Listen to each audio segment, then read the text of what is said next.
सबसे पहले मेरे प्यारे बच्चों, मैं आप लोगों को स्टूडेंट एजुकेशन हब में स्वागत करता हूं।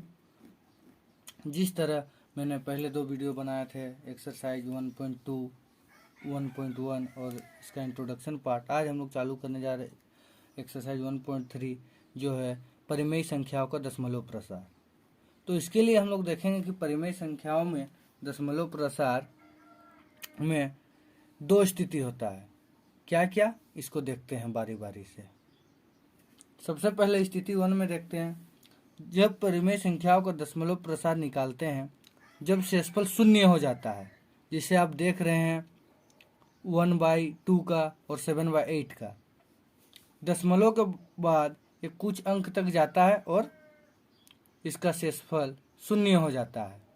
तो इस प्रकार के दशमलव प्रसार को हम 7 दशमलव प्रसार कहते हैं।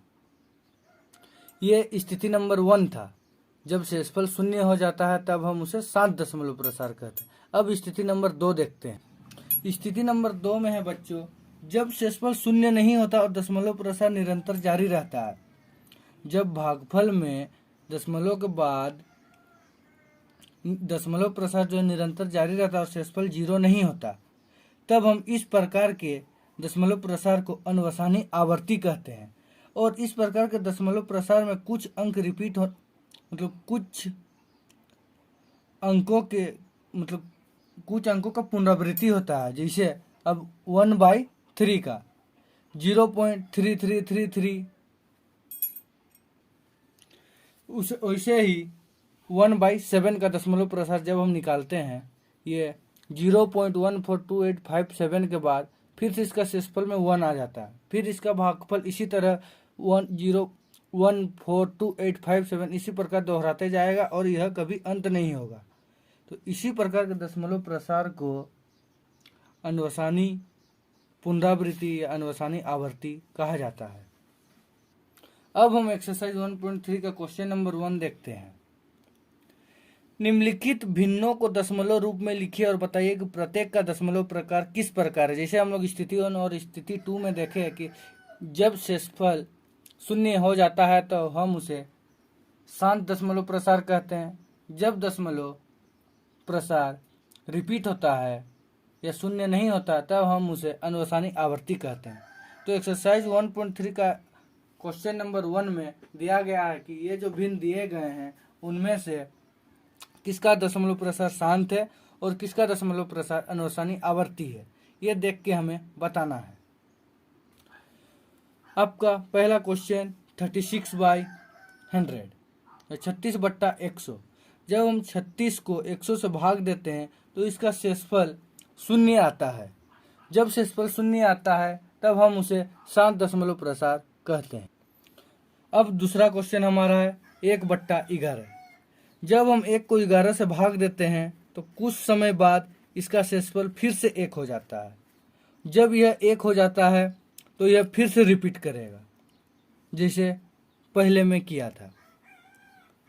उसी प्रकार इसका दशमलव प्रसार अनुवसानी पुनरावृत्ति हो जाएगा, क्योंकि यह इसका शेषफल कभी भी 0 नहीं आएगा। हम लोग का तीसरा क्वेश्चन है 4 होल 1/8, जिसे हम 8 4 जा 32 प्लस में 1 33/8 के रूप में लिख सकते हैं। जब हम 33/8 को 33/8 में 33 को 8 से भाग देते हैं तो यह कुछ समय पश्चात इसका शेषफल शून्य हो जाता है, इसलिए यह 7 दशमलव प्रसार कहलाएगा। अब आपका चौथा क्वेश्चन 3/13। जब हम 3 को 13 से भाग देते हैं तो यह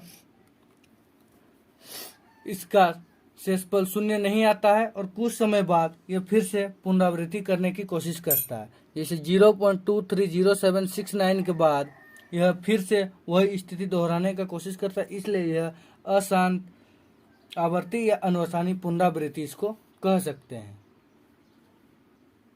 अब हम लोग का पांचवा क्वेश्चन है 2/11। जब हम 2 को 11 से भाग देते हैं तो इसका दशमलव प्रसार शांत नहीं होता, इसका शेषफल शून्य नहीं होता और यह कुछ समय बाद फिर से अपने आप को दोहराने की कोशिश करता है, इसलिए यह वाला भी अनुवसानी पुनरावृत्ति होगा। ध्यान दीजिएगा, ये परिमेय संख्या में हो रहा है। परिमेय संख्या को दशमलव प्रसार हम लोग पढ़ रहे हैं। अब हम लोग का क्वेश्चन नंबर 1 का लास्ट क्वेश्चन 329/400। जब हम 329 को 400 से भाग देते हैं तो यह कुछ समय पश्चात इसका शेषफल 0 हो जाता है, इसलिए इसे हम 7 दशमलव प्रसार कह सकते हैं।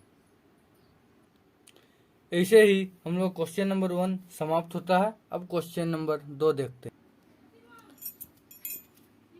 अब हम क्वेश्चन नंबर 2 देखते हैं। आप जानते हैं कि 1/7 बराबर 0.142857 के ऊपर बार है। वास्तव में लंबा भाग किए बिना आप यह बता सकते हैं 2/7, 3/7, 4/7, 5/7, 6/7 के दशमलव प्रसार क्या है? यदि हाँ तो कैसे होगा? तो देखिए, जिसे 1/7 का मान 0.142857 है, उसी प्रकार 2/7 को हम 2 गुना 1/7 लिख सकते हैं और 1/7 का मान दिया गया है उसको 2 के साथ गुना कर देंगे। उसी प्रकार 3/7 को 3 के साथ गुना कर देंगे, 4/7 को 4 के साथ। तो देखिए, 2 गुना 1/7 को 2 7 14 का 4 1, 2 5 10 और 1 11 का 1 1, 2 8 16 और 17 का 7 1, 2 दूना 4 और 1 5, 2 चौके 8, 2 1 2, 2 भी दशमलव दे देंगे, 2 शून्य 0। इसी प्रकार हम 2/7, 3/7, 4/7, 5/7 और 6/7 का मान निकाल सकते हैं। 5/7 और 6/7 का मान इसी प्रकार हम निकाल सकते हैं।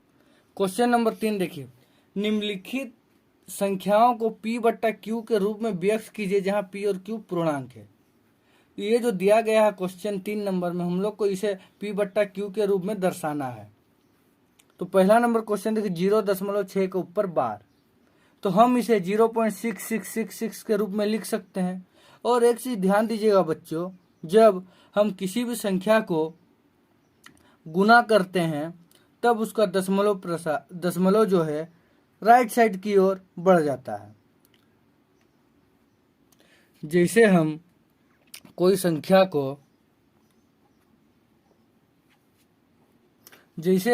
संख्या मान लीजिए 2.2, उसको 10 से गुना करते हैं तो वो 22.0 हो जाता है, क्योंकि जब हम कोई संख्या को गुना में करते हैं तो वह राइट साइड की ओर, जैसे 10 से गुना करते तो एक डिजिट राइट साइड की ओर बढ़ेगा।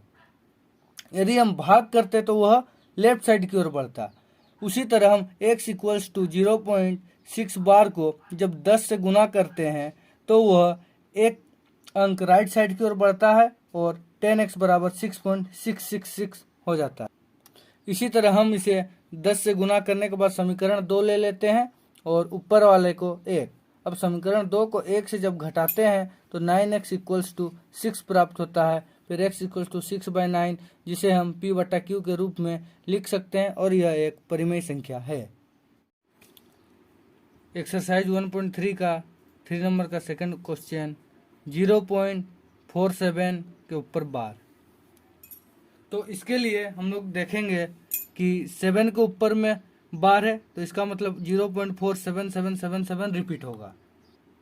सिंगल डिजिट के ऊपर में बार है, इसलिए इसको दोनों तरफ 10 से गुणा करेंगे। यदि डबल डिजिट के ऊपर बार रहता तो हम लोग 100 से गुना करते। तो 10 से गुना करने के बाद हमें 10x = 10 × 0.4777 प्राप्त होता है। जब उसको सॉल्व करते हैं 10x = 4.777 प्राप्त हुआ, जिसे समीकरण 2 दी। अब समीकरण 2 से 1 को घटाने पर हमें 9x = 4.3 प्राप्त होता है और x = 4.3/9 प्राप्त होता है। पॉइंट को जब हटाते हैं तो नीचे में 10 मल्टीप्लाई हो जाता है, जब ऊपर से यदि हटाते हैं, और नीचे से हटाने से भी ऊपर में मल्टीप्लाई हो जाता है। यदि डेसिमल के बाद 2 डिजिट रहेगा और डेसिमल को हटाते हैं तो 100 से मल्टीप्लाई हो जाता है। इसी प्रकार x = 43/90 प्राप्त होता है। अब हम लोग का तीसरा क्वेश्चन देखिए, 0.001 के ऊपर में बार। यहाँ देखिए बच्चों, 3 डिजिट के ऊपर में बार है, इसलिए हमें इसको 1000 से मल्टीप्लाई करना पड़ेगा, मतलब 1000 से। जैसे x = 001, x = 0.001 वैसे 3 डिजिट रिपीट हो रहा है, इसलिए इसे हम 1000 से मल्टीप्लाई करते हैं। 1000 से दोनों ओर मल्टीप्लाई करने पर हमें प्राप्त होता है 1000x मतलब 1000x इक्वल्स टू 1.001001, जिसे समीकरण 2 लिखा गया। अब समीकरण 2 से 1 को घटाने पर हमें प्राप्त होता है 999x इक्वल्स टू 1। अब x इक्वल्स टू 1/999। अब चौथा क्वेश्चन देखिए, 0.9999 को p/q के रूप में व्यक्त कीजिए।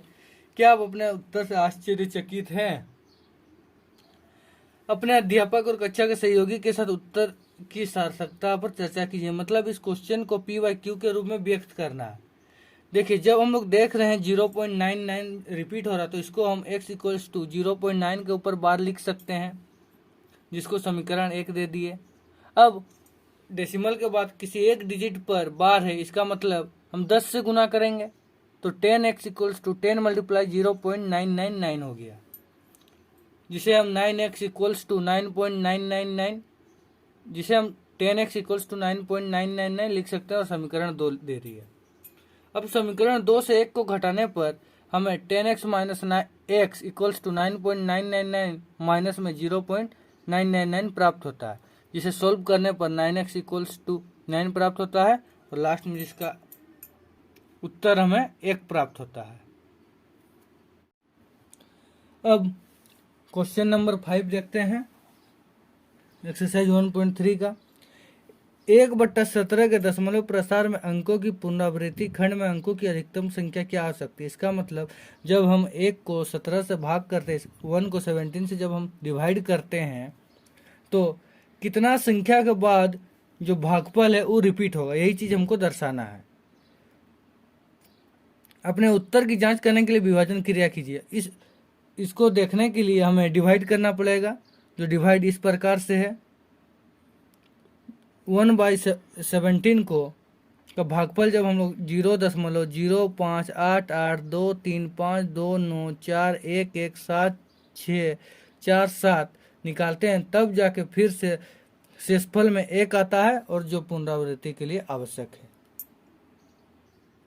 अब बोला है क्वेश्चन नंबर 7 में, ऐसे 3 परिमेय संख्या लिखे जिनका दशमलव प्रसार अनवसानी अनावर्ती हो, मतलब दशमलव के बाद संख्या जो है रिपीट नहीं करेगा। तो इसके लिए हम कुछ भी लिख सकते हैं, जैसे यहाँ 0.30 लिखे, फिर 300, फिर 300 लिख दिए। ऐसे आप कुछ भी लिख सकते हैं जिसमें संख्या रिपीट ना हो। फिर 3 परिमेय संख्या बोला, इसलिए दूसरा वाला को ले 0.420, 0.4200, 4200, जिसमें संख्या का रिपीट नहीं हो रहा है। तीसरा क्वेश्चन वैसे, तीसरा आंसर वैसे 0.3120, 31200, 31200, जिसमें किसी भी संख्या का रिपीटेशन नहीं हो रहा है। अब क्वेश्चन नंबर 8 देखते हैं। परिमेय संख्या 5/7 और 9/11 के बीच की 3 अलग अलग अपरिमेय संख्या निकालना। ये तो परिमेय संख्या है 5/7 और 9/11, इनके बीच हमें अपरिमेय संख्या निकालना। तो इसे पहले हम भाग कर देते हैं, जिसमें 5/7 का भागफल 0.714285 आता है, और दूसरा वाला में 9/11 का 0.8181 आता है। ये दोनों भागफलों के बीच अपरिमेय संख्या निकालना है। तो ये दोनों भागफल के बीच अपरिमेय संख्या हो गया, जैसे 0.722428 0.733423 0.744281। क्वेश्चन 9 में अब हमें यह देखना है कि बताइए कि निम्नलिखित संख्याओं में से कौन कौन संख्या परिमेय है और कौन कौन अपरिमेय है। जैसे √23 का जब हम भागफल निकालेंगे तो ये रिपीट नहीं होगा, जिसके कारण ये अपरिमेय संख्या। और √225 को जब हम इसका वर्गमूल निकालेंगे तो इसका वर्गमूल 15 आता है, जो एक परिमेय संख्या है। 0.3796 भी परिमेय संख्या है, क्योंकि इसका दशमलव प्रसार शांत है, और अपरिमेय संख्या का दशमलव प्रसार अशांत अनावर्ती होता है, जैसे क्वेश्चन नंबर 5 में, जिसका दशमलव प्रसार अशांत भी है और यह रिपीट भी नहीं हो रहा। क्वेश्चन नंबर 4, ये भी परिमेय संख्या है, क्योंकि ये रिपीट हो रहा है डेसिमल के बाद, दशमलव के बाद 478। और इसी तरह एक्सरसाइज 1.3 खत्म होता है बच्चों। इसे ध्यान से देखें और समझने का प्रयास करें।